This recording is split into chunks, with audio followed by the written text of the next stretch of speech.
buka mic tu. Datuk sihat, sihat bila. Saya nak bertaaruf dengan Datuk sikit. Umur Datuk 60 tahun. Oh, 65 tahun, masya-Allah. Lahir bulan 5. Isteri 2 orang. Masya-Allah. Fawaidan. Masya-Allah. Datuk dulu guru. Pesarah di IPG, masya-Allah. Sekarang ahli majlis fatwa negeri Perak. Jadi Datuk sentiasa kadang-kadang lah dalam radio Perak soal jawab agama. InsyaAllah orang yang disegani lah. Terima kasih Datuk sudi bersama kita malam ni.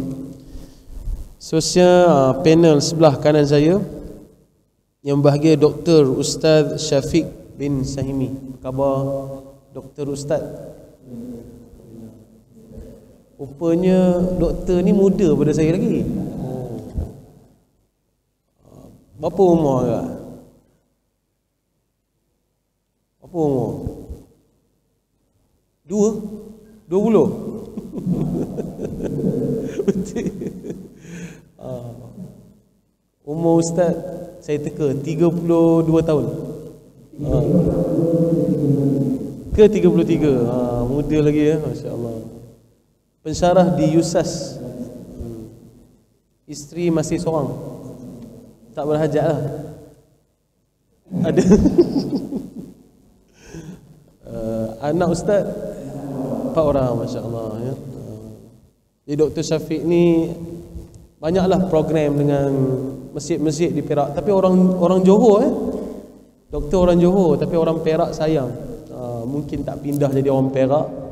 Sekarang pensyarah Universiti Sultan Azlan Shah. Saya difahamkan jawatan Dr. Syafiq di USAS pun special jawatannya. Orang lain dia fast track. Mungkin Allah angkat ya kelebihan yang ada pada Dr. Syafiq. Masih Doktor sudi bersama kita malam ni.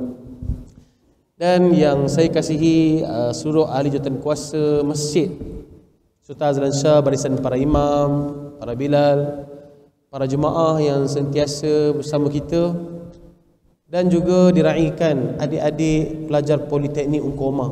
Sebenarnya ramai lagi ni. Mana lain tadi ramai? Turun bawah ya. Naik buat apa kat bawah tu? Makan lepas kuliah, lepas forum. Ramai di bawah Jadi untuk pengetahuan ahli panel, sekarang ni Masjid Azlan tengah berkempen solat berjemaah. Alhamdulillah pelajar poli pun dapat memenuhi 10 saf. Kalau tengok kat aircon tu ada pangkah 10 saf tu, maknanya nak capai sampai tahap tu. Tapi alhamdulillah adik-adik poli kita ni datang dan juga jemaah penuh lebih pada 10 saf pada setiap waktu. Jadi terima kasih kepada adik-adik yang datang pada malam ni. Jadi insya-Allah forum pada malam ni kita dalam masa sejam suku begitulah. Kita cuba habiskan sebelum 9.30. Jadi untuk pusingan pertama ni kita mula dengan Datuk Haji As'ad Awang. Jadi kita tema Merdeka tahun ni bagi Malaysia, keluarga Malaysia teguh bersama. Itu tema.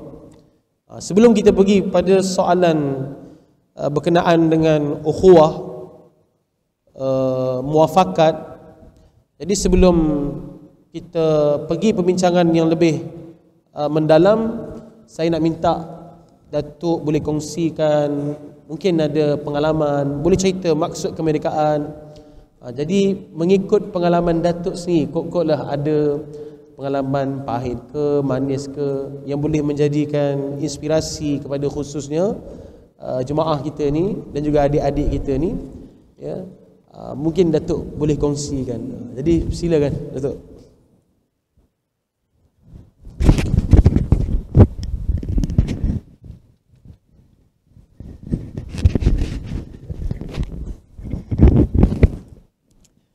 Assalamualaikum warahmatullahi wabarakatuh.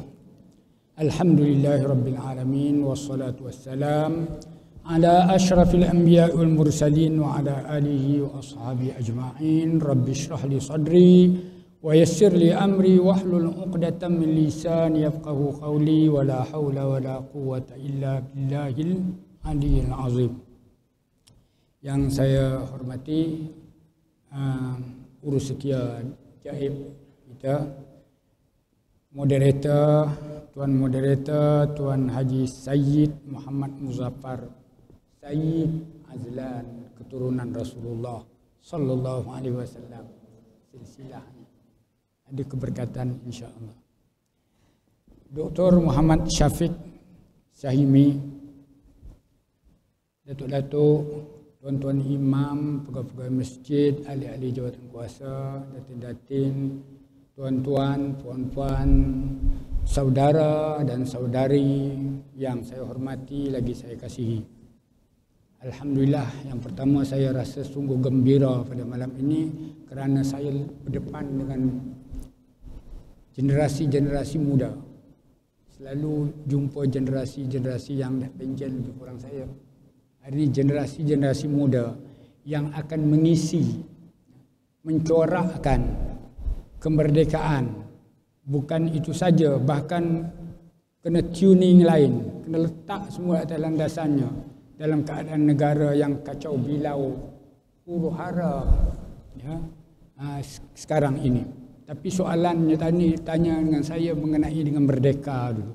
Ya, ikut pengalaman saya, bukan apa kata tokoh-tokoh. Jadi merdeka ni siapa-siapa pun akan menyatakan bahawa merdeka pertama bebas daripada penjajahan. Itu kemerdekaan fizikal.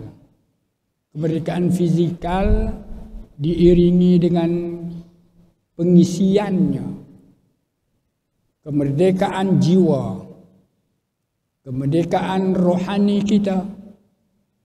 Bebas, kita nak negara kita diperintah sendiri oleh penduduk asal. Tu pun tak jamin juga. Sekarang ni kita juga yang memerintah. Ya tak? Kita juga yang memerintah. Kita juga yang mencorakkannya. Ya. Bahkan yang terpenting ialah umat Islam itu. Umat Islam bebas mengamalkan dan berdakwah, menyebarkan ajaran Islam. Kekayaan, kemakmuran dan ekonomi negara hendaklah dinikmati bersama. Rakyat sepatutnya bebas bergerak, bersuara selama tidak memudaratkan rakyat, negara dan agama. Negara yang berdaulat hendaklah dipimpin oleh pemimpin yang beriman, amanah dan berintegriti. Tuan-tuan, saudara-saudara yang dirahmati Allah Subhanahu wa taala. Sorot sikit sebelum pengalaman saya. Rasulullah sallallahu alaihi wasallam, para sahabat berada di Mekah ditekan, ditindas kerana apa? Kerana mereka menyatakan Allah itu Maha Esa. Tiada Tuhan melainkan Allah. Mengajak kepada Islam. Dia tak kacau siapa-siapa. Mereka ditekan, mereka ditindas, diazabkan dan memaksa mereka ini terpaksa untuk keluar. Jadi yang menindas tu siapa? Yang menindas tu bangsa dia juga, Quraisy, Arab. Itu makna merdeka ni tak semestinya penjajah dari luar. Ya tak? Itu kita pun hari ini banyak, tak mau contoh-contoh ni mungkin menyinggung mana-mana pihak pula. Ya. Beberapa negara pun kita tengok yang memerintahnya itulah yang menyiksa, mendera rakyatnya sendiri. Tuan-tuan, saudara-saudara yang dirahmati Allah Ta'ala. Jadi Rasulullah, para sahabat berhijrah ke Madinatul Munawwarah. Untuk apa? Untuk mereka bebas mengamalkan keyakinan, kepercayaan mereka, beriman kepada Allah Azza wa Jalla. dan seterusnya. Dengan perpindahan itu Allah Ta'ala bagi kemerdekaan kepada mereka, bagi kepada mereka kerajaan, beri kepada mereka kekuasaan menegakkan daulah Islamiah. Mereka perkenalkan Sahifah Madinah, perlembagaan yang pertama yang orang belum buat, dan seterusnya mereka menegakkan Islam. Allah Ta'ala akui kemerdekaan mereka dengan firman Allah Ta'ala, Al-yawma akmaltu lakum dinakum wa atmamtu alaikum ni'mati wa raditu lakumul Islam dina. Saya kira tak perlu terjemah, tuan-tuan selalu dengar dah ayat tu. Tuan-tuan, saudara-saudara yang dirahmati Allah Subhanahu wa Ta'ala. Saya teringat sebab saya lahir sebelum merdeka lah.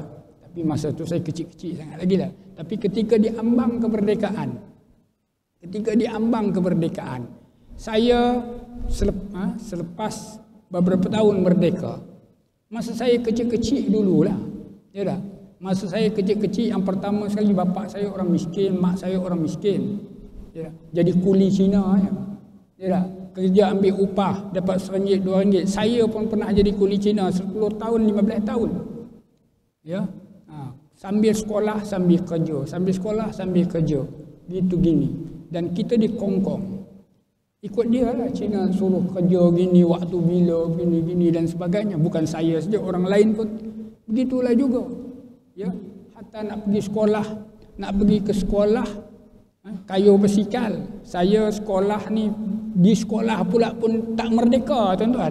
Ketika tu, samsing kawan-kawan saya lah. Samsing. Dia bulinya saya. Bully itu bukan teruk. Dia arahkan saya bayar duit. Saya dan kawan-kawan saya lah kena kutip bayar duit. Tiap-tiap hari sampai 4 tahun. Dia ngutip duit. Belanja sekolah kena bagi dekat samsing. Sekolah rendah lagi. Sampai saya terpaksa berhenti sekolah. Berhenti tingkatan 4. Tahun 4. Ya. Lepas tu saya belajar sekolah agama, saya ambil SRP sendiri. Ambil sendiri, belajar dan akhirnya boleh masuk sekolah Izzuddin Shah. Itu cerita. Masuk kemiskinan ketika itu. Api tak ada, air tak ada. Saya ingat tahun 80 kampung saya pun tak ada elektrik lagi. Tahun 80 belum ada elektrik lagi. Saya tahun 57. Ya, belum ada elektrik, air pun belum ada lagi. Itu betapa susah. Kerana kalau saya tak cerita kepada anak-anak saya, cerita pun mereka tak boleh faham. Tak boleh faham betapa susahnya. Tu belum cerita lagi mak saya cerita dengan saya, yang saya sendiri pun tak mau, tak lalu dengar. Bagaimana dia musim Jepun, ya dah, musim Jepun hari-hari kata makan ubi kayu, ada beras, dia rampas di orang Jepun. Tuan-tuan, saudara-saudara yang dirahmati Allah Ta'ala, kemiskinan itu di negara kita ini. Dan bila saya masuk universiti pun, saya masih lagi dalam keadaan kesusahan. Hatta pernah di universiti nak cerita, pencara-pencara kutip duit bagi kepada saya untuk belanja. Ya, itu memang membakar semangatlah supaya kita usaha sungguh-sungguh menghormati dan juga menghargai apa yang mereka bantu tolong kita, tuan-tuan. Tak cukup lagi gitu. Saya keluar universiti, walaupun saya dapat first class, kawan-kawan saya jadi profesor sekarang. Saya dicengkam oleh hutang dengan Kementerian Pelajaran. Sebab saya lari daripada guru, masuk universiti, kena bayar balik bond. Punyalah susah. Penjamin pula kacau pula. Nak cerita macam tak merdeka, tuan-tuan. Baik, saya nak balik kepada sini. Cerita merdeka, arti kemerdekaan. Ya, tu pertama kita katakan kita nak bebas daripada penjajah. Negara kita ni sudah diperintah oleh penjajah sejak tahun 1511. Ya. 1511 Portugis datang. Maknanya 1500 sekarang dah 500 tahun lebih kurang. Ya, 500 tahun. Sedangkan kita baru merdeka 65 tahun. 500 tolak 65. Terlalu pendek. Sedangkan orang Portugis tukar Belanda, tukar Inggeris, tukar Jepun, tukar Inggeris balik. Tempoh yang sangat panjang orang Melayu kita dikongkong, dijajah, dan kemudian mereka bebas, boleh merdeka sekarang ini. Tapi nak cerita dengan tuan-tuan, sikit merdeka kita ni, orang Cina, orang India, ya, mereka datang ke tanah Melayu sebelum merdeka, duduk di kebun, di ladang. Kemudian sebahagian mereka tu pula di Lombong, ya dah. Kemudian selepas daripada merdeka tu, mereka dapat warga negara dengan begitu mudahnya, ya dah, begitu mudahnya.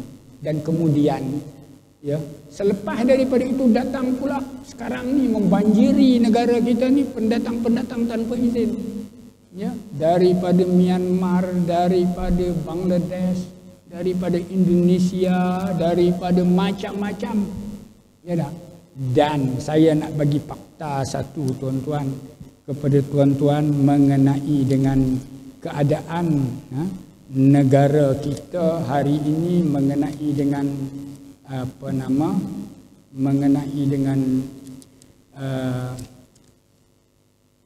mengenai dengan ekonomi. Ya. Kalau tuan-tuan tengok kepada banci, ya, banci tahun 2019 sebelum Covid, ya, sebelum Covid, maka dalam banci itu menyebut bahawa dia kata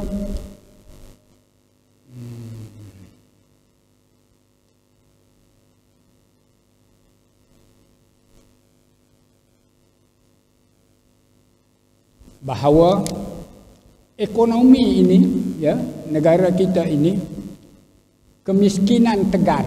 Kemiskinan itu, ya, yang nombor satunya ialah orang Melayu.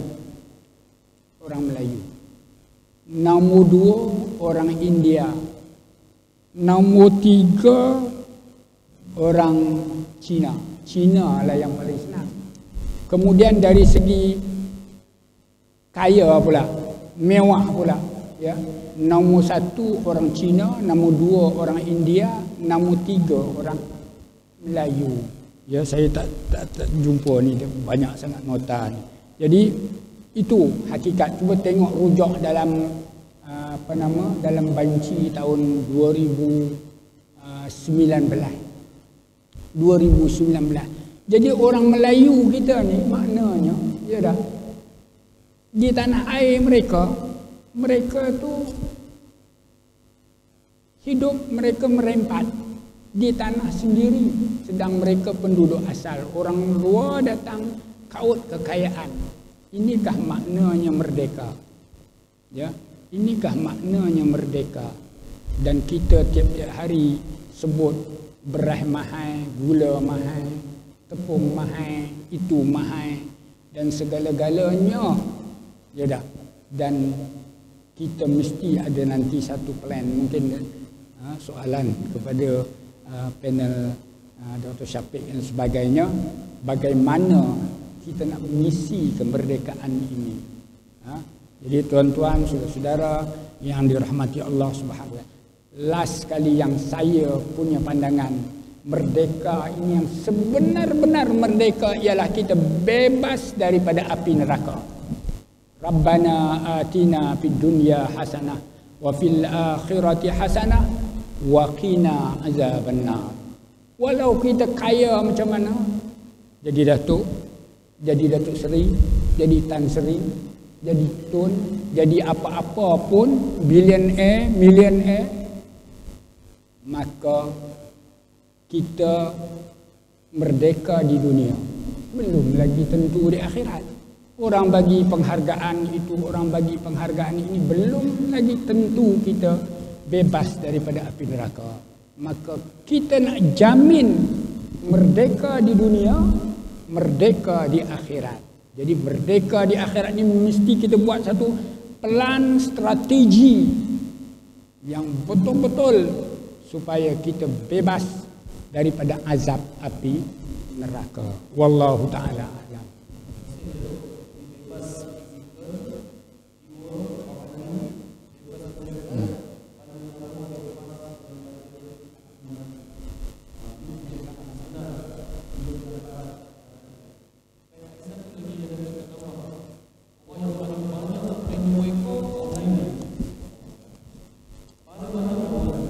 Yeah.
disebutkan di dalam tajuk kita, kalau kita lihat dan kaji kepada sejarah Nabi SAW di dalam peristiwa hijrah, baginda pernah memerdekakan tanah Mekah. Memerdekakan tanah Mekah yang dipanggil sebagai Fathu Makkah. Sebelum berlakunya Fathu Makkah, Nabi SAW dikeluarkan daripada Mekah. Okey, Quran menyebutkan liyukhrijuka aw yaqtuluka aw yuthbituka wa yamkuruna wa yamkurullah wallahu khairul makirin. Dikeluarkan daripada Mekah. Ketika Nabi nak keluar daripada Mekah, satu perkataan yang dicatat oleh ahli sirah tentang perkataan Nabi SAW, baginda mengatakan, wahai Mekah, innaki ahabbul biladi ilayya wa ahabbul biladi ilallah laula anna qaumi akhrajuni ma kharajtu minki. Dia kata, wahai Mekah, ketahuilah sesungguhnya engkau adalah tanah yang sangat aku cintai. Tengok Nabi kata tanah yang sangat aku cintai dan tanah yang Allah sukai. Kalaulah bukan kerana kaumku menghalauku daripada Mekah, aku tak akan keluar daripada Mekah. Memberikan isyarat dan makna Nabi SAW memiliki semangat nasionalis, cintakan tanah Mekah. Walaupun Nabi dipaksa keluar dari Mekah, sedangkan perkhabaran keluar daripada Mekah telah pun Nabi tahu ketika Nabi bertemu dengan Warqah bin Naufal bersama dengan Sayyidah Khadijah. Ketika wahyu pertama turun, Khadijah radhiyallahu anha bawa Nabi bertemu dengan pakciknya Warqah bin Naufal. Warqah kata tidak ada orang yang membawa risalah ini melainkan dia akan dihalau keluar oleh kaumnya. Lalu Nabi mengatakan, awamukhrijiyahum, adakah aku akan dikeluarkan oleh penduduk Mekah? Beliau mengatakan, ya, tidak ada siapa pun yang membawa risalah seperti ini melainkan mereka akan dikeluarkan daripada Mekah. Baginda dihalau daripada tanah Mekah, masuk ke dalam bumi Madinah yang sebelum itu Datuk menyebutkan namanya Yathrib dan ditukarkan kepada Madinah. Kedatangan Nabi mengubah menjadi Madinatul Munawwarah yang penuh dengan cahaya. Baginda mengasaskan negara yang merdeka, negara yang berdaulat yang dinamakan sebagai Madinah Al-Munawwarah dengan sahifah yang disebutkan oleh Datuk tadi, Sahifatul Madinah. Dibina yang keduanya Masjid Nabawi, ketiganya adalah mempersaudarakan Muhajirin dan Ansar. Negara yang kuat tadi membawa kepada kemerdekaan tanah air yang sangat Nabi rindui, iaitu Makkah Al-Mukarramah. Hadirin yang dikasihi sekalian, okey, saya tak tahu nak kaitkan Mesir dengan Malaysia macam mana, tapi saya cuba. Hadirin semua, di sini kita semua dapat memahami bahawa merdeka yang sebenar adalah apabila setiap orang ataupun negara masing-masing menentukan hala tuju dan masa depan negaranya. Itu yang pertama. Nabi menentukan masa depan Madinah bersama dengan para sahabat ridwanullah alaihim. Yang kedua, umat Islam yang tinggal di tanah air umat Islam bebas melaksanakan perintah Allah secara merdeka. Allah berfirman dalam surah Quraisy, allazi at'amahum min ju'in wa amanahum min khauf. Dialah Allah yang memberikan makan kepada orang yang lapar dan memberikan keamanan daripada ketakutan. Artinya aman daripada takut adalah daripada tujuan seorang itu berkorban dan berjuang untuk tanah air mereka.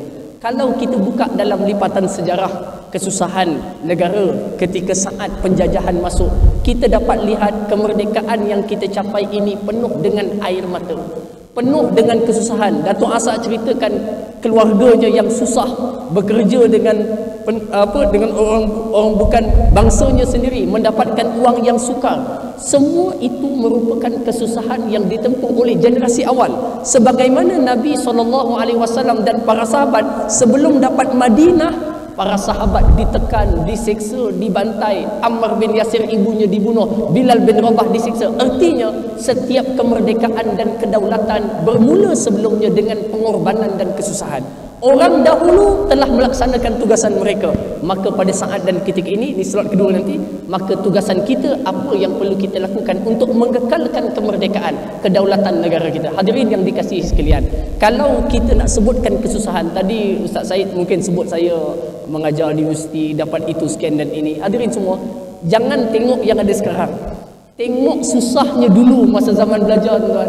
Pernah naik bas tinggal satu genih sahaja untuk makan, pernah tinggal satu genih je untuk makan, dan itulah yang digunakan tutup untuk terus pergi belajar lagi, kemudian pergi ke kelas dalam keadaan wang yang dibekalkan oleh ayah itulah 400 sebulan melengkapkan semua pengajian, dengan ambil kursus itu, pergi ke sana, belajar ke sini, memberikan mana. Dan pernah pengalaman banyak Ustaz ya, pernah exam dalam masa yang sama di dua institut pengajian serentak. Saya ambil Darul Iftah dan buat master serentak. Jadi exam pagi di sini, petang di sini, tempatnya jauh, jauh. Jadi dalam keadaan yang jauh, yang sukar, memerlukan masa yang banyak, tak usah lagi dengan masalah kewangan, tekanan, lapar, kawan-kawan yang tidak sempat. Tetapi kita yakin setiap kesusahan Allah memberikan kepadanya kebahagiaan dan kemudahan. Begitulah kita di dunia. Setiap kepenatan yang kita lakukan akan berakhir dan Allah akan menganugerahkan kepada semua orang yang susah dengan segala kemudahan. Fa inna ma'al usri yusra. Inna ma'al usri yusra. Perkataan usri diulang 2 kali dan perkataan yusra diulang 2 kali. Tetapi satu dengan makrifah, satu lagi dengan nakirah. Tak sama Ustaz.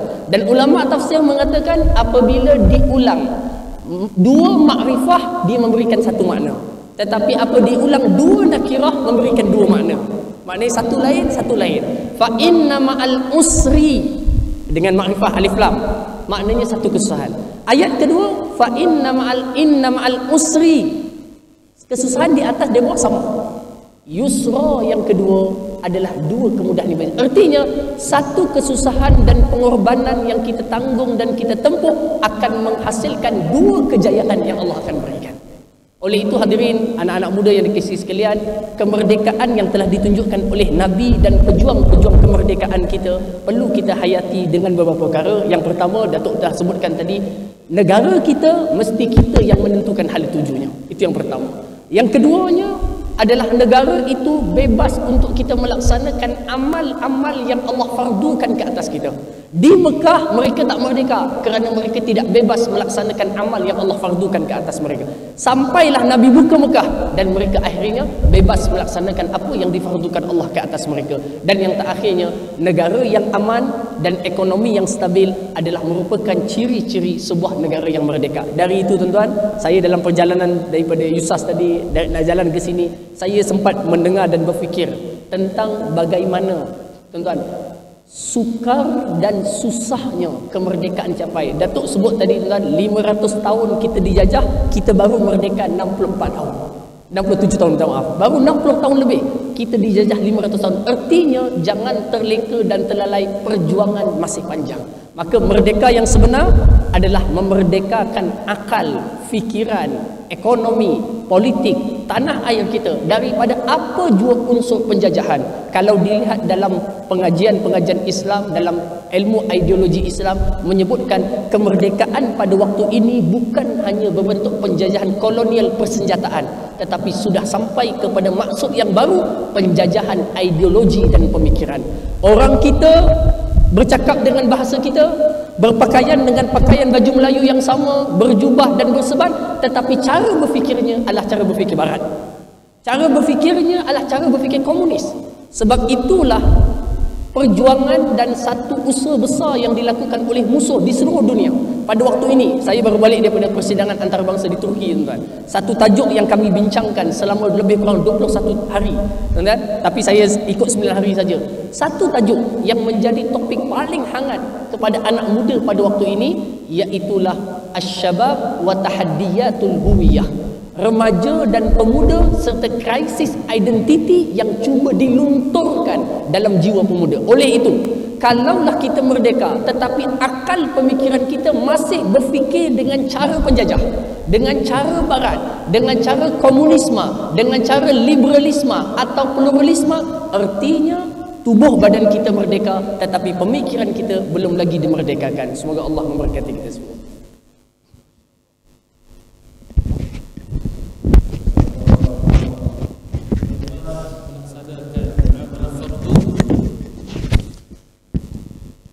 Yang paling penting bebas, ditambahan daripada Datuk Saad seperti yang disebut oleh Dr. Syafiq, bebas akal daripada dijajah. Ya. Berpakaian Islam, berserban besar, baju Melayu, tapi akal kena bebas. Kalau akal kita tak bebas, maknanya yang bebas hanya diri kita, pakaian kita, tapi akal kita masih dijajah. Terima kasih doktor atas perkongsian yang baik. Kita pergi pada round yang kedua, pusingan yang kedua. Kita terus kepada Datuk. Baik Datuk, kemerdekaan tahun ini keluarga Malaysia teguh bersama. Jadi apa pendapat Datuk? Sejauh manakah perpaduan ataupun kekuatan ukhuwah Islamiah dalam kalangan rakyat Malaysia khususnya? Dan apakah langkah utama memperkukuhkan ukhuwah Islamiah yang semakin hambar di kalangan umat Islam? Silakan.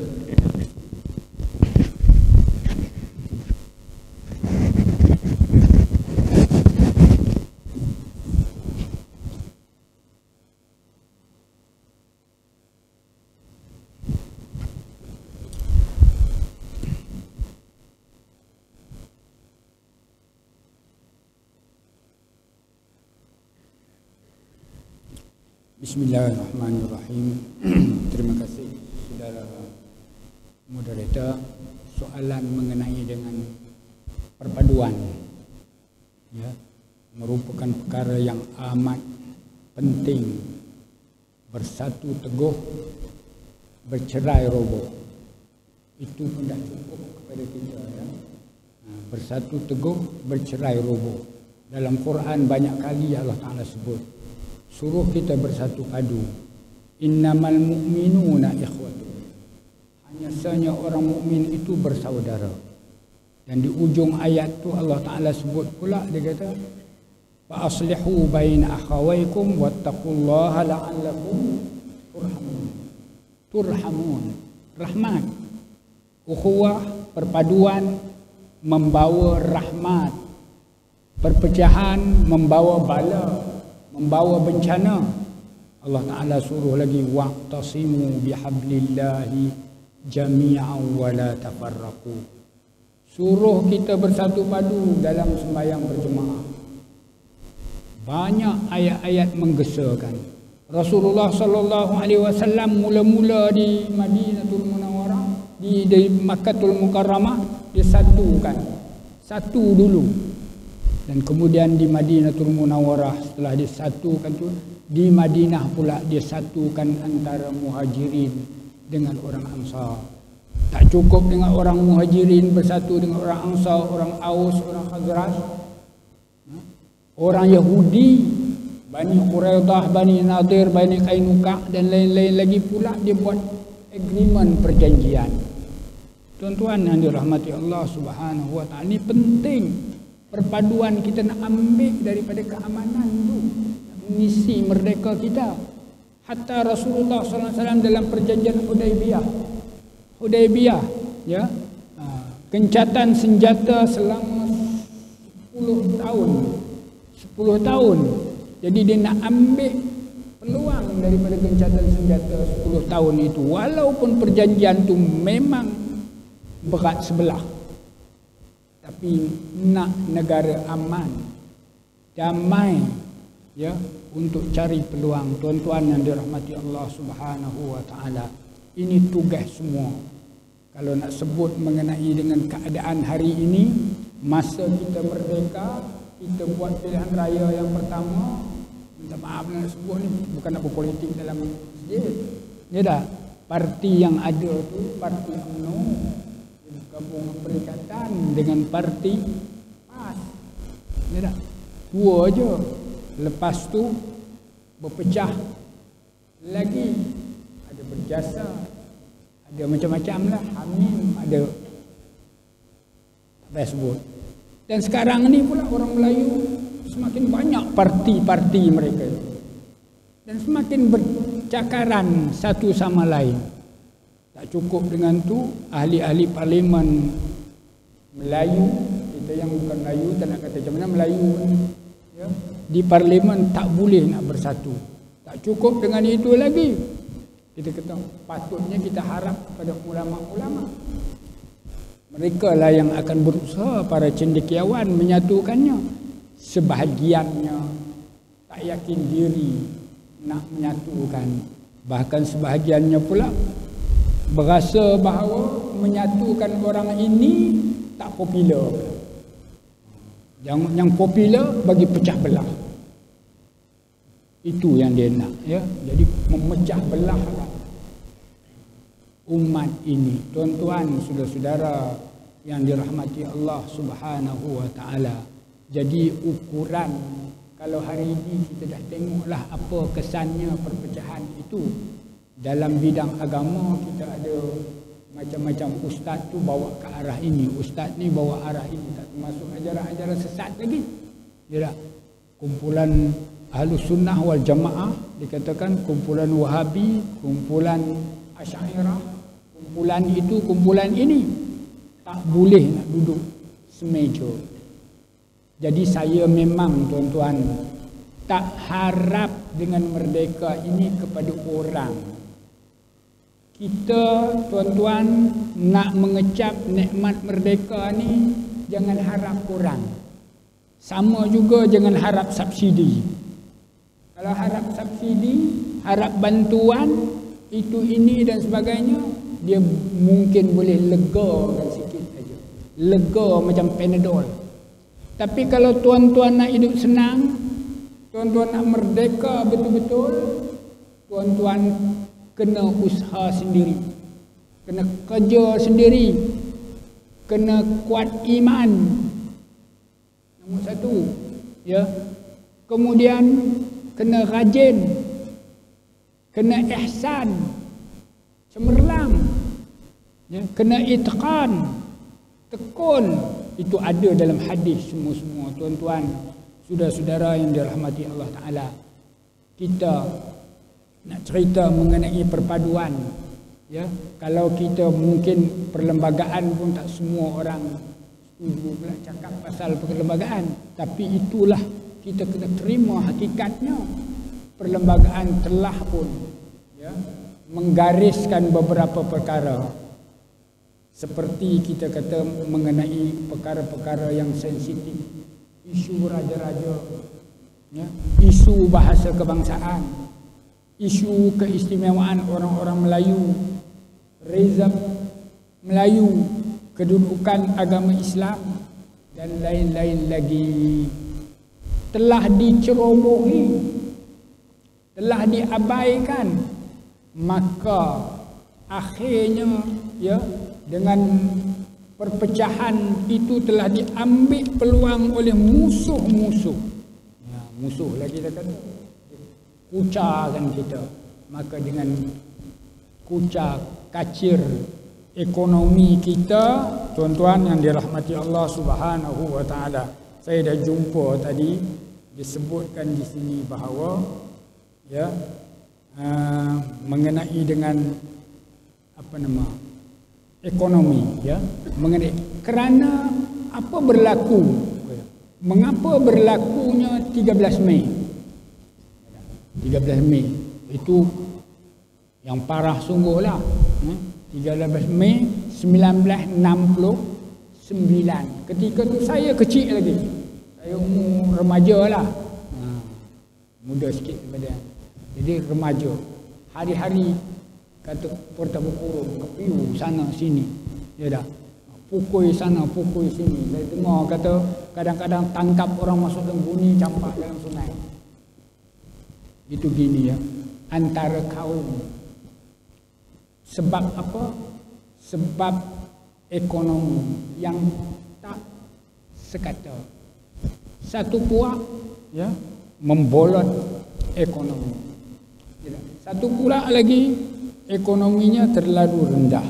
Jadi Malaysia kini, tuan-tuan, saudara-saudara yang dirahmati Allah Subhanahu wa Ta'ala, penduduk Malaysia kini ada sebanyak 2.2 sebanyak 32 juta orang, ya. Dan pendatang tanpa izin sekarang ini ikut bancinya ada lebih kurang 2.7 juta. Jadi daripada 2.7 juta ni maknanya setiap 15 orang ada pendatang ni. Ya tak? Tapi bukan dalam masjid ni. Itu dia, ya. Dan kita tengok pula bagaimana ekonomi itu tak sekata.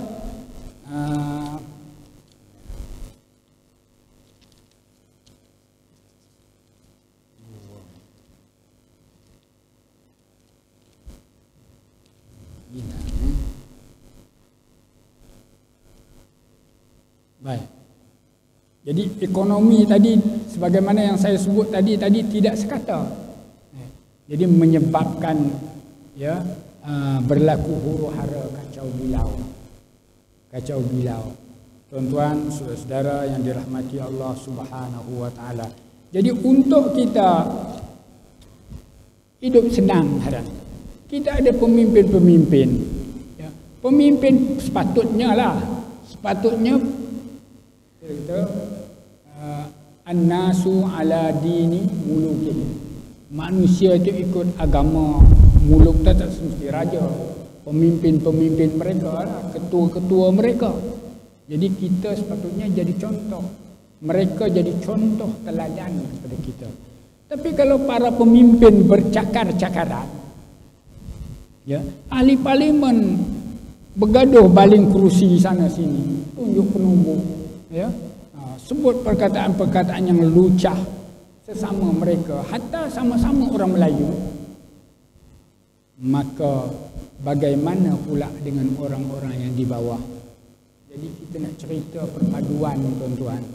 Jadi kadang-kadang, ya, kalau kita WhatsApp kan, kita send suruh bersatu padu, mudah aja sepatutnya mudah. Kita kata pemimpin-pemimpin parti ini duduk satu meja. Ya. Tapi mereka memang boleh duduk satu meja. Lepas persidangan parlimen dia makan sama aja. Tapi keikhlasan tiada. Lepas itu dia keluar, dia forward sana, forward sini, fitnah sana, fitnah sini, dan macam-macam lagi. Tuan-tuan, saudara-saudara yang dirahmati Allah Subhanahu wa taala, itu semua dalam hadis kata adalah merupakan al-haliqah, macam pisau cukur. Pisau cukur, ya dah. Maka mengajak kepada perpecahan, fitnah, pergaduhan, itu semua merupakan yang merosakkan agama kita. Bahkan merosakkan perpaduan. Tanpa adanya perpaduan, ya, tanpa kita bersatu padu, kita tidak akan disegani. Musuh akan tengok kita, ini kacau musuh, apatah lagi Israel, Yahudi, tengok kita dah ni mudah sangatlah dia untuk dia menghancurkan negara kita, menghancurkan perpaduan umat Islam itu sendiri. Tapi kalau kita bersatu, ya, kita contohilah para ulama-ulama dulu, Syafi'i, Maliki, Hanafi, Hanbali. Pengikut-pengikut mereka, sama-sama mereka tak ada lah pun bantai sana, bantai sini, bantai sini. Tapi kita orang ini bantai sini, ya tak? Ini bantai sini, itu kata Wahabi bantai balik. Macam-macam, ya tak? Itu parti itu pula, fitnah parti ini, fitnah parti ini. Dan dia hanya melihat perkara yang negatif, ya. Orang yang berfikiran negatif, dia tidak akan melahirkan hasil yang positif. Selamanya dia tidak akan jadi positif. Dia akan terus juga dengan negatif itu. Tuan-tuan, saudara-saudara yang dirahmati Allah Subhanahu wa taala. Satu lagi saya nak ceritakan mengenai dengan merdeka ini. Kita hari ini satu cengkaman kepada bukan saja perpaduan, ya, cengkaman kepada kita punya yang mengganggu gugat kemerdekaan kita ialah dicengkam oleh hutang, ya. Nabi SAW sebut, kata wa a'udzubika min ghalabatid daini wa qahril rijal. Aku berlindung denganmu daripada dibelenggu dek hutang. Negara kita lah, hutangnya lebih kurang sekarang ni 1 trilion je.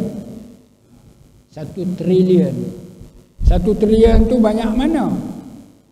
Kalau saya tak silap, 1 trilion tu, kalau kita katakan 1 juta, kita tahu kan? Kalau 1 bilion maknanya 1000 juta. Ya. Kalau 1 trilion maknanya 1000 bilion. Betul? 1000 bilion. Itu.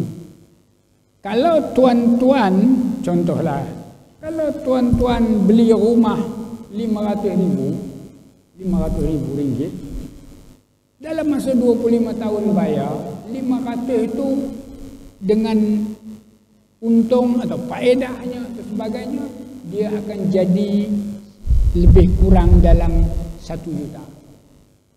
1 juta. Kalau 200,000, 400,000 lebih kurang. Gitu tuan-tuan. Kalau 1 trilion dalam masa itu, ya, dia kata jadi 2 trilion. Faedahnya. Jadi kita sekarang bayar faedah. Ya. Maka habislah kekayaan negara. Tak masuk lagi kekayaan negara yang masuk dalam poket orang-orang tertentu. Tak masuk lagi. Jadi ini ya kerana berlakunya korupsi, ya, rasuah, hutang untuk kehidupan mewah, hutang untuk yang asasi tak apa. Ya tak? Ini untuk hutang yang mewah dan akhirnya menggadai negara. Habis Allah Ta'ala kurniakan negara kita dengan kemewahan. Mewah. Apa yang tak ada? Bijirin boleh tanam macam-macam. Ya tak? Buah-buahan tropikal macam-macam boleh tanam. Ternak lembu kalau rajin boleh. Ternak ayam boleh. Jadi oleh sebab tu tuan-tuan, kalau tuan-tuan nak hidup senang, nak kaya dan sebagainya, jangan harap orang lain. Pertama, bebaskan diri daripada hutang. Bebaskan diri daripada hutang. Kemudian selain daripada untuk perpaduan, tuan-tuan saudara-saudara jangan pedulilah orang yang berpecah-pecah. Pedulikan mereka. Kita tahu juga, ya, kita bersatu padu. Kita rasa positif dengan saudara kita, walaupun kita tak setuju dengan dia. Tidak, kita tengok belah-belah yang positif itu, maka Allah Ta'ala bagi kepada kita positif. Hasil kepada kita positif walaupun tidak kepada negara. Tapi kalau semua orang mau positif itu, maka Allah Ta'ala akan bagi turunkan rahmatnya. Tidak. Yadullahi fawqal jamaah. Itu hadis. Tangan Allah Ta'ala itu bersama dengan jamaah. Sembayang berjemaah. Tapi lepas sembayang, dia pecah. Kadang-kadang dia ikut imam, dia keluar, imam tu lah yang dia umpat di tengahnya nanti. Tuan-tuan, saudara-saudara yang dirahmati Allah Subhanahu wa Ta'ala. Jadi peranan untuk perpaduan ni nombor satu, bagaimananya Kementerian Pelajaran, Kementerian Pendidikan. Dulu kan pelajaran itu dia. Maka sekolah-sekolah, bagaimana kita nak bersatu padu kalau sekolah kita ni sekolah, contohlah sekolah vernacular ni, benar kan? Ya tak? Macam-macam lah dia sekolah, dia mengajar apa benda kita pun tak tahu. Kita pun tak tahu. Ya tak? Jadi adakah dia mengarah kepada sikap yang patriotik kepada negara? Adakah dia mengarah kepada kesepaduan, mendukung perlembagaan, mendukung bendera jalur gemilang, mendukung apa nama ni yang disebut sebagai rukun negara, kesopanan dan kesusilaan. Sopan, susila. Jadi benda-benda ni sepatutnya, ya, sekolah-sekolah dan sebagainya, maka ke arah itulah yang dia bawa. Tuan-tuan, saudara-saudara yang dirahmati Allah Subhanahu wa Ta'ala, selain daripada itu pula, untuk kita bersatu padu ni, peranan besar juga perlu dimainkan oleh media massa. Media massa, laman-laman sosial, blog dan sebagainya. Ya. Tapi kita tengok banyak dalam WhatsApp, blog atau sebagainya, dia bukan nak bersatu padu supaya pecah. So bantai parti ini, bantai orang itu, individu itu, membongkarkan salah-salah pribadi orang. Ya. Maka kalau kita nak jatuhkan orang, maka Allah Ta'ala akan jatuhkan kita. Kalau kita nak londeh orang, maka kita juga akan terlondeh satu ketika nanti. Kalau kita nak memecah belahkan rumah tangga orang, rumah tangga kita pun akan terbelah juga. Ya tak? Kalau kita nak menghancurkan parti orang, parti kita pun akan hancur juga. Ya, sama aja nanti. Itulah rizabnya. Tuan-tuan, saudara-saudara yang dirahmati Allah Ta'ala. Oleh itu, kita kena bertanggungjawab. Walaupun kita sekarang maklumat di ujung jari, dengan klik itu, klik ini dan sebagainya, maka media massa perlu bertanggungjawab. Tuan-tuan yang dirahmati Allah Subhanahu wa taala. Selain daripada itu, ya, bahasa pun merupakan penyatuan. Ya, sebab itu kalau dalam Islam tak disatukan umat Islam ni, Allah Taala suruh kata kalau sembahyang mesti kita kena belajar bahasa Arab. Kita mesti cakap Arab kan? Bolehkah sembahyang cakap Melayu? Kita nak azan mesti azan bahasa Arab. Itu di kalangan orang Islam supaya mereka bersatu. Ya, kalimah mereka, solat mereka, ibadat mereka itu antara kurikulum untuk menyatu padukan umat Islam. Nak menyatu padukan negara, kita tengok kalau nak menyatu padukan negara pula Islam lah lebih dulu. Nak bertolak ansur, Islam ni agama yang paling dan sudah bertolak ansur dengan bangsa dan agama yang lain. Tidak. Islam. Di mana orang Islam? Ada orang Islam dalam Al-Quran, hadis Nabi menyuruh kita menginayai bangsa lain, menginayai agama lain. Tidak ada. Tidak. Bahkan kita jamin, hatta dalam Islam, man azza zimmiyan faqad azali. Sesiapa yang menyakiti orang zimmi, dia menyakiti aku, kata Rasulullah sallallahu alaihi wasallam.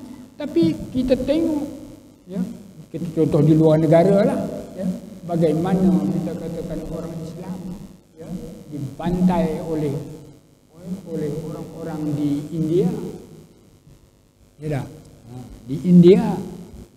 Patut mereka itu dibela, mereka yang berkuasa, maka penguasa mesti jaga rakyatnya. Ya, kalau kita orang Islam jadi pemerintah, penguasa, kalau unta jatuh, kuda jatuh pun kita kena bertanggungjawab, kena sediakan jalan, kena betulkan itu ini dan lain-lain lagi. Ya, apatah lagi dengan orang. Ya, bunuh dalam Islam ada undang-undang, ada peraturannya untuk jaga keamanan. Jadi Islam memang sudah bertolak ansur. Dan la tasubbul ladzina yad'una min dunillah. Jangan kamu cerca orang-orang yang menyembah selain daripada Allah. Jangan. Kita jangan maki hamun gitu gini, pecahkan dia punya, tak ada suruh itu. Tapi kita tengok, ya, orang menghina Nabi. Bahkan mereka taja orang Islam pula, contohnya pula. Orang Islam sama orang Islam hina Nabi mereka sendiri, agama mereka sendiri. Tuan-tuan, ini akan menimbulkan rasa sentimen, ya, kemarahan. Ya. Dan bila timbul kemarahan, kita pula disuruh sabar. Sungguhlah orang Islam ni sudah banyak bersabar. Jadi saya menyeru, ya, kepada orang yang bukan Islam, jaga sentimen ini, ya dah. Kita kena pegang perlembagaan tadi. Ya, apa yang nak ditulis, dibagi perlembagaan dulu telah dipersetujui oleh raja-raja, para pemimpin dulu. Ya dah. Walaupun mungkin tuan-tuan tak setuju 100%, kata jalur rate atau sebagainya. Tapi itulah. Tapi kalau kita buang yang tu, lagi kacau, lagi huru-hara. Tuan-tuan, saudara-saudara yang dirahmati Allah Subhanahu wa taala, dalam perlembagaan menyebut Islam adalah agama bagi persekutuan. Islam agama bagi persekutuan. Maka kedudukan itu perlu dihormati. Mana-mana agama yang lain boleh diamalkan dengan aman damainya. Tengok, dari dulu lagi dah. Jadi dibenarkan agama-agama ini boleh amalkan di kalangan mereka. Tapi penyebaran di kalangan agama lain kepada Islam tidak dibenarkan. Tidak dibenarkan. Itu kerana kedudukan Islam perlu dihormati. Tapi orang Islam sendiri pula menimbulkan perpecahan pula. Dia api-apikan dengan melahirkan pahaman liberalisme. pahaman pluralisme dengan pahaman liberalisme, lalu orang Islam juga kata akhirnya semua agama serupa aja ulang ya kedudukannya, sedangkan dalam Islam kita menyebut inna dina indallahi Islam. Al-Islam ya'lu wa la yu'la alaih. Tuan-tuan, saudara yang dirahmati Allah Subhanahu wa taala. Oleh itu bila bercakap mengenai perpaduan, Allah Taala yang boleh menentukan. Tapi kita wajib berusaha. Kita kena kerja dan kita seru kepada perpaduan, kita sikap positif kepada saudara kita. Kita berdoa kepada mereka semoga Allah beri hidayah, beri petunjuk seluruhnya. Maka semua usaha dan doa itu akhirnya balik kepada kita juga. Kalaupun orang tak terima, kita jangan gaduh. Tuan-tuan, saudara yang dirahmati Allah Subhanahu wa taala, Islam itu sungguh indah, sungguh cantik. Maka generasi yang di depan saya inilah nak mempamerkan, nak mempraktikkan, nak membuktikan keindahan dan kecantikan serta toleransi Islam itu. Wallahu subhanahu wa ta'ala.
Sedar diri hidung kemek juga.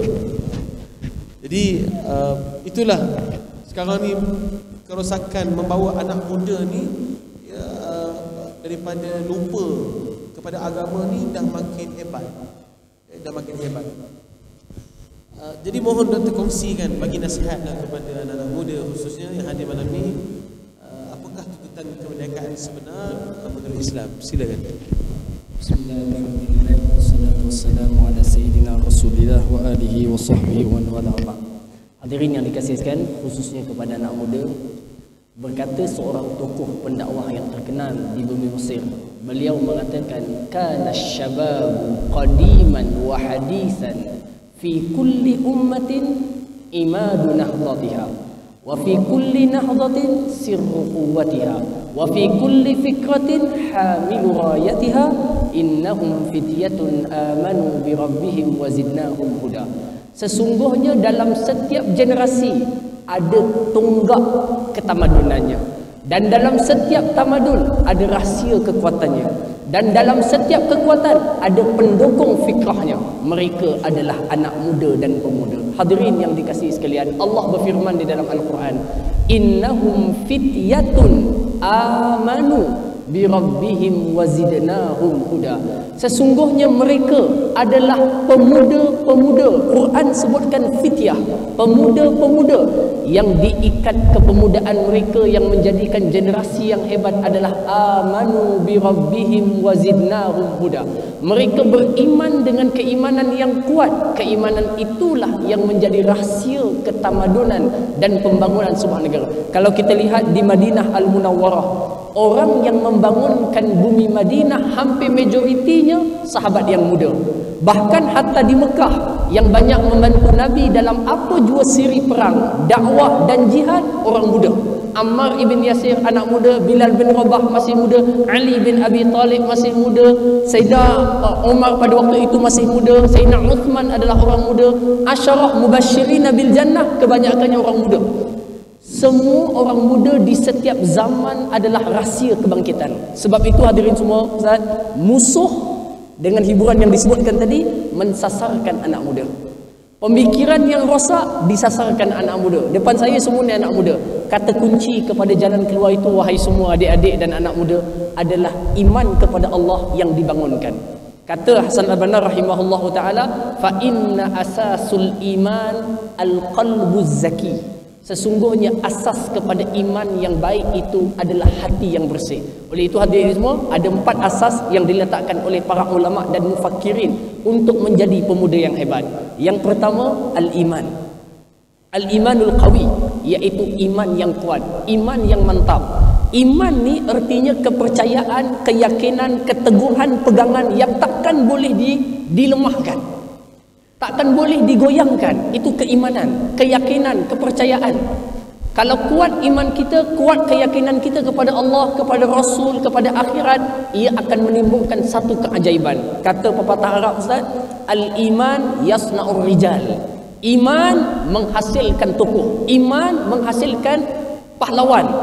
Tuan-tuan tengok tokoh-tokoh kemerdekaan negara kita, Datuk Maharaja Lela, Mat Kilau, Tok Janggut, Tok Gajah, Datuk Bahaman, Rentap di Sarawak, Rosli Dobi di Sabah. Kebanyakan mereka memiliki pegangan dan prinsip. Itu dalam bahasa Arab disebut iman. Artinya di mana pun tokoh yang hebat pernah ada, semuanya bermula dengan iman yang wujud dalam diri mereka. Jadi asasnya adalah iman. Allah meletakkan kejayaan Ashabul Kahfi dengan innahum fityatun amanu. Satu, iman, al-imanul qawi. Yang kedua disebutkan sebagai asasun najah ataupun asasun nahdah, al-imanul qawi. Kemudian al-azmul fati, yang disebutkan sebagai keazaman atau semangat, hamasah, semangat kepemudaan. Setiap orang muda mesti ada semangat yang tinggi. Kalau belajar, buat yang paling tinggi, buat yang paling baik. Kalau bekerja dan berniaga, buat yang paling tinggi yang kita boleh capai. Kalau buat kerja kebajikan, buat yang paling habis kita boleh buat. Jangan buat sekadar yang kita boleh. Dah habis diploma, sambung degree, sambung master, buat PhD, buat profesor, sambung. Buat apa juga kebaikan yang kita boleh buat. Mesti memiliki semangat. Kata para sarjana mengatakan apa? Himmatur rijal taqta'ul jibal.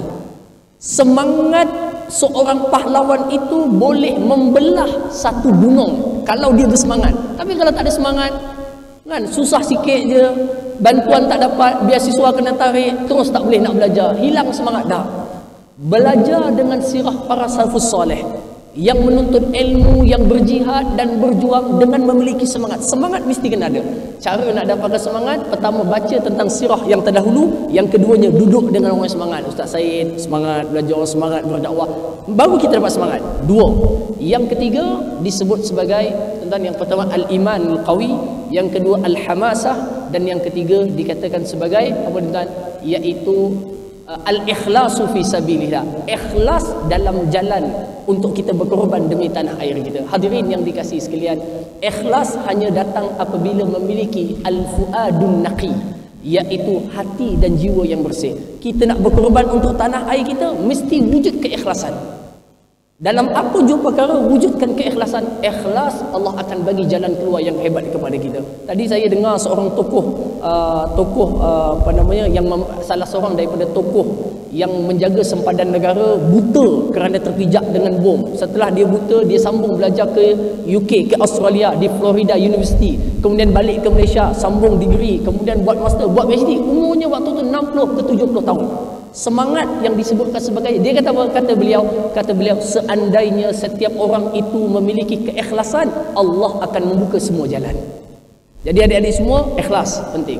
Dan yang terakhir disebut sebagai asyu'urul qawi, iaitu memiliki semangat ataupun perasaan yang kuat. Kita baca dalam sejarah, semua sejarah. Saya nak sentuh sikit, Dato' As'ad sebutkan tadi tentang perpecahan.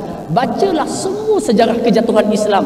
Kebanyakan punca kejatuhannya iman yang lemah, perpecahan yang berlaku. Sehingga kan musuh meletakkan kaedah farik tasud. Pecahkan, kamu akan kuasai dia.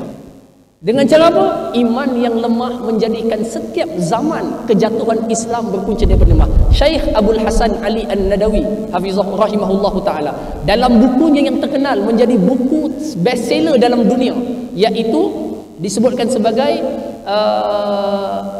dipanggil sebagai sebab kejatuhan umat, madza khasiral alam bin hitatil muslimin. Kitab ni saya agak semua orang mesti baca, dah terjemah dalam bahasa Melayu, Dewan Bahasa Pustaka terjemahkan dah, Pustaka Nasional terjemahkan dah, baca, beli kat Shopee ada jual. Okey, madza khasiral alam bin hitatil muslimin, apakah kerugian dunia dengan kemunduran umat Islam? Artinya mana-mana zaman kalau umat Islam mundur, dunia akan rugi. Mana-mana zaman kalau umat Islam cemerlang, dunia akan beruntung. Ingat, tamadun yang barat ada pada waktu ini adalah hasil daripada tamadun Andalusia yang pernah dibina oleh umat Islam. Kecanggihan teknologi piston, kita belajar kan, ni semua politeknik kan, piston yang dapat, kanta yang ditemui, semuanya teorinya diasaskan oleh tokoh umat Islam. Diambil oleh barat, barat develop dan kembangkan, akhirnya kita beli teknologi itu daripada dia, sedangkan asasnya daripada umat Islam. Oleh itu, adik-adik semua yang masih muda, yang ada semangat yang tinggi, lupakanlah orang tua yang di atas, yang bercakaran, sibuk dengan kuasa, rasuah sana dan sini. Mereka akan berlalu pergi. Yang akan menggantikan mereka adalah kita. Kurangkan perselisihan, jauhi perbalahan yang tak ada manfaat. Bekalkan diri dengan ilmu, semangat, dan jadikan perasaan kita terhadap umat Islam itu kuat. Kesakitan umat Islam, kesakitan kita. Kebahagiaan umat Islam adalah kebahagiaan kita. InsyaAllah kita akan jadi pemuda yang menyumbang kepada tanah air. Kalau tidak, kita akan rugi. Ingat, kekuatan yang Allah bagi kepada orang muda tak akan ada pada kekuatan orang tua. Tanya Ustaz Said, tapi dia belum tua kan tuan. Okey, kita kalau dah berumur, bawa kereta jauh pun tak larat, nak baca buku banyak pun tak larat, nak buat banyak. Tetapi ketika muda, semua kekuatan itu ada. Sebab itu dalam hadis Nabi SAW menyatakan, la yazalu qadama 'abdin yaumal qiyamati hatta yus'alu an arba'. Tidak akan berganjak kaki anak Adam di hari kiamat sampai ditanya 4 perkara. An ilmihi, wa an amalihi, wa an malihi, wa an syababihi. Umur dah tanya dah, wa an umrihi fi ma'afna, tentang umurnya ke mana dihabiskan. Ada satu soalan khusus, padahal umur tu pemuda masuk dalam umur Ustaz. Tapi soalan khusus, wa an syababihi, tentang waktu mudanya ke mana digunakan. Oleh itu anak-anak muda, umur muda yang kamu ada Allah akan tanya secara khusus sebelum kita berganjak pergi kepada next step di akhirat nanti. Oleh itu fikirkan, apakah waktu muda yang kita perlu bekalkan? Yang saya sebutkan tadi, iman yang kuat, kemudian kita sebut pengorbanan, amal yang kita lakukan, dan syukur, perasaan yang kuat yang kita buat untuk umat Islam. Dan akhir sekali, semua itu tak akan berlaku melainkan dengan ilmu yang wujud. Ilmu yang saya maksudkan bukan mesti ilmu ulumul Islamiyah syariah. Semua ilmu yang memberikan manfaat diiktiraf oleh Islam. Semua ilmu yang memberikan manfaat diiktiraf oleh Islam. Tapi asasnya adalah akidah. Asasnya adalah akidah. Kata Al-Imam Syafi'i rahimahullahu ta'ala, al-ilmu ma nafi'a wa laysa ma hafiza. Ilmu itu setiap yang bermanfaat. Oleh itu apa je bidang yang kita belajar, buat paling baik dan niatkan itu menjadi khidmat kepada umat Nabi Muhammad sallallahu alaihi wasallam. Insya-Allah kita akan jadi pemuda yang mengisi kemerdekaan negara dengan baik. Yang dah tua, biarlah mereka akan berlalu pergi. Kita anak-anak muda jadi pemuda yang solat, jadi pemuda yang baca Quran, pemuda yang taat kepada Allah, menuntut ilmu, banyak membaca, satukan umat yang bertelagah. Sama kita jangan berbalah, beza pandangan bukan sebab kita berpecah. InsyaAllah masa depan negara kita akan dapat dibina dengan baik. Itu insyaAllah Ustaz, mudah-mudahan kita semua dapat jadikan anak-anak muda depan ini sebagai sirrun nahdah kepada umat Islam insyaAllah ta'ala.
sebenarnya tadi itu dah keluar kesimpulan dah kan. Tapi dapat kesimpulan lagi. Nasihat akhir. Nasihat ni mungkin lebih kepada hidup, pengalaman hidup diri sendirilah. Hadirin, adik-adik lah, saya tujukan kepada anak muda lah. Pakcik-pakcik semua lebih baik daripada saya, dan yang muda pun lebih baik daripada saya, kurang dosa. Cuma apa yang saya boleh kongsikan nasihat kepada kita semua, kita mesti sebagai orang muda, pertama sekali mesti selalu positif dalam menghadapi kehidupan, dan mesti ada cita-cita yang besar. Cita-cita yang besar akan dapat kalau kita selalu duduk dengan orang yang ada jiwa besar. Jangan duduk dengan kawan-kawan yang lemah. Duduk dengan kawan-kawan yang ada semangat yang besar, ada iman yang baik, kita akan dapat terinspirasi dengan perkara tersebut. Itu yang pertama. Begitulah dulu saya di Mesir dulu, ada senior-senior yang hebat yang boleh petah berpidato dalam bahasa Arab. Boleh buat saya kata macam mana hebat sangat dia ni. Kan? Jadi kita fikir apa jalan untuk capai macam dia. Kan? Kemudian akhirnya kita tengok sirah-sirah para tokoh, para ulama yang muda. Waktu tu kita tengok ulama Mesir, ada seorang ulama muda, sangat muda, menghafaz matan, hadis, sanad penuh daripada Nabi sampai kepada kita kata macam mana cerdik sangat dia ni. Jadi melihat kepada tokoh dan contoh memudahkan kita untuk mengikut jalan mereka. Kata seorang penyair, wa kullu man sara ala darbi wasal. Setiap orang yang cuba ikut mana-mana jalan, dia akan sampai jalan sepertinya. Kata penyair lain, tashabbahu bil kirami in lam yakunu mithlahu, inna tashabbuha bil kirami falahu. Ikut-ikutlah orang-orang yang mulia, yang besar, yang hebat. Datuk kita, ahli majlis fatwa, pakar usul fiqh, pakar fiqh. Ikut macam mana dia belajar dulu, macam mana kesusahan belajar dia. Tashabbahu ni cuba ikut, tak jadi macam dia pun tak apa. In lam yakunu mithlahu, walaupun kamu tak jadi macam dia. Inna tashabbuha bil kirami falahu. Sesungguhnya menyerupai orang yang mulia adalah sebuah kejayaan. Oleh itu adik-adik semua, cari idola, cari tokoh. Cari idola, cari tokoh, baca sejarah lampau. Kita dapat satu inspirasi macam mana nak jadi orang yang baik. Ingat, zaman muda buat maksiat dan berpoya-poya memang seronok. Tetapi akibatnya kita akan rasa pada usia selepas itu, semua kita akan rasa, kenapa aku tak jadi macam dia dulu, kenapa? Kita akan menyesal. Tetapi kalau kita sekarang menjadi orang yang baik, orang yang bermanfaat, kita memang rasa susah, penat belajar, penat menuntut ilmu, pergi masjid ulang alik, tambahkan iman, mengaji Quran, kawan lain main PUBG, main Mobile Legend, merempit, ada makwa dah. Kita sabar dan tahan, Allah akan bayar semua kesabaran tadi dengan satu kecemerlangan yang tidak kita jangka. Oleh itu adik-adik semua, sabar, hadapi usia muda, teguh menghadapi zaman yang penuh dengan rencam. Itu nasihat saya. Zaman antum lebih susah daripada zaman saya. Zaman saya banyak cabaran, tapi zaman antum lebih dahsyat cabarannya. Semua ada di sini, Ustaz. Zaman saya belajar tak ada ni, tak ada telefon pintar ni, tak ada. Jadi kita punya akses Yahoo Messenger waktu tu, VoIP untuk call. Sekarang ini semuanya mudah. Akses yang baik dan yang buruk semuanya mudah. Oleh itu faktor untuk anak muda rosak banyak, dan faktor untuk mereka menjadi baik juga banyak. Oleh itu bekalkan dengan iman, yakin kepada Allah, yakin kepada hari akhirat. InsyaAllah kita doakan sama-sama orang ibu ayah-ayah yang telah lebih dewasa. Doakan mudah-mudahan mereka inilah menjadi tonggak pembinaan baru sebuah negara yang kita idam-idamkan. Ingat, perjalanan kita masih jauh, negara kita masih jauh, 60 tahun lebih, satu usia yang pendek banding dengan penjajahan. Oleh itu kamu semua mesti ada rasa cintakan negara yang sangat tinggi. Semangat patriotik itu satu daripada iman. Bukankah satu riwayat menyebut hubbul watan minal iman, cintakan tanah air daripada iman. Mungkin kita muak dengan politik yang pecah belah, muak dengan ekonomi yang turun naik, itu akan berlalu. Kita akan mengisi dan menggantikannya. Kalau tidak kita, siapa orang yang akan mengisi kejayaan lompong-lompong yang ada dalam negara kita ni? Jangan fikir apa yang kita buat je, jadi je orang yang baik, insya-Allah. Akhirnya Ustaz ya, hierarki pembinaan negara adalah dibina dengan individu Islam. Setiap negara terbina daripada negeri. Kita ada 14 negeri. Setiap negeri terbina daripada daerah. Dalam setiap daerah adanya masyarakat. Dalam setiap masyarakat adanya keluarga. Dalam setiap keluarga adanya individu. Oleh itu, kalau kita baiki diri kita, automatik kita sebenarnya sedang membina negara kita. Kita baiki diri kita, kita kahwin nanti bentuk keluarga yang baik. Keluarga yang baik membentuk masyarakat yang baik. Masyarakat yang baik membentuk negeri yang baik. Negeri yang baik membentuk negara yang baik. Baldatun tayyibatun wa rabbun ghafur. Wallahu a'lam.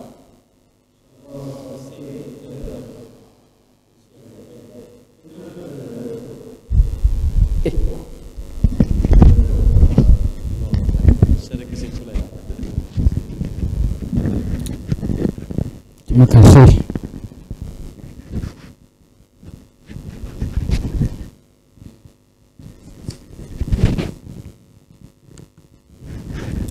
Terima kasih kepada saudara moderator, tuan-tuan, puan-puan, saudara-saudari yang dirahmati Allah Ta'ala. Sebelum saya simpulkan dalam pantun saya ni, saya nak minta kepada generasi-generasi muda kita ni, yang pertama sekali ialah hayati suratul asri.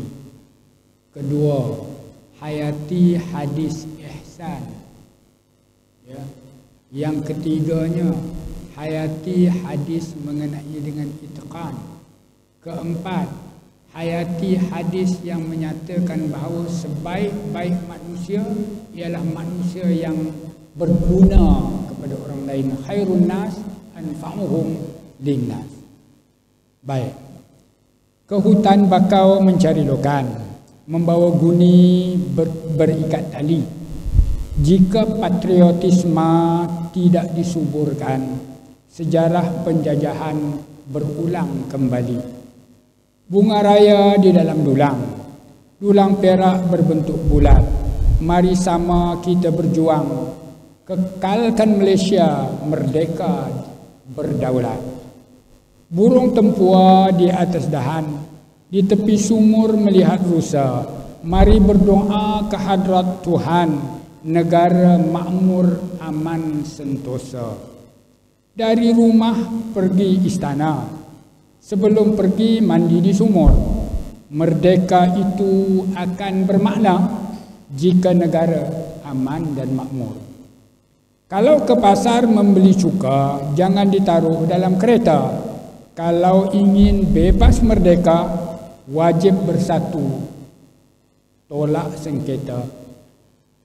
Baju Melayu segak menawan, baju kebaya atas ampayan. Wahai pemimpin ulama cendekiawan, usahlah berbalah, carilah penyelesaian. Panas surya sinaran terselah, langit gelap ditutup mega. Pemimpin cendekiawan asyik berbalah, negara terjual baru terbina. Wallahu ta'ala a'lam. InsyaAllah, terima kasih Datuk, terima kasih kepada Doktor atas perkongsian yang baik pada hari ini.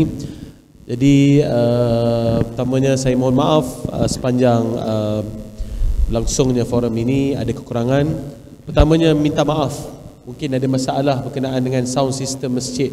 Sebenarnya masjid ni ada masalah sound system selepas renovation.